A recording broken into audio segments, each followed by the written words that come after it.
আসসালামু আলাইকুম। স্বাধীনতার 53 বছর পরেও আমাদের দেশ যে এখনো অনুন্নত, এইটার পিছনে অন্যতম কারণ হচ্ছে আমাদের দেশের নেতা নির্বাচনে আমাদের দূরদর্শিতার অভাব। আপনি খেয়াল করে দেখবেন, আমরা সেই মানুষদের নির্বাচিত করি যারা চাঁদাবাদের সাথে জড়িত, যারা ভূমি দখলের সাথে জড়িত, যারা মারামারি অন্যায় কাজের সাথে জড়িত, কিংবা মাদকাসক্ত অথবা মাদকের ব্যবসার সাথে জড়িত, সেই সব মানুষদের আমরা নেতা বানাই। এখন আপনি চিন্তা করেন যে এই টাইপের মানুষ দিয়ে আপনি কিভাবে একটা সুশীল সমাজ তৈরি করবেন, কিভাবে একটা সমাজ তৈরি করবেন যে সমাজে শিক্ষার হার দিন দিন বাড়বে, মানুষ বিজ্ঞানের দিকে ধাবিত হবে।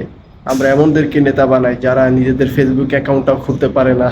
তারা দেখা গেছে যে নাতিপুতি এদের দিয়ে ফেসবুক অ্যাকাউন্ট খোলায়। এখন চিন্তা করেন এই লোক কিভাবে আপনার চতুর্থ শিল্প বিপ্লব সম্পর্কে জানবে, তার ধারণা থাকবে কেমন? তার ধারণা থাকবে এইটাই, গ্রাম্য সালিশ কায়জা এগুলা করবে আর পয়সা কামাবে। তো এই টাইপের নেতা দিয়ে আপনি আসলে দেশের তেমন একটা উন্নতি করতে পারবেন না।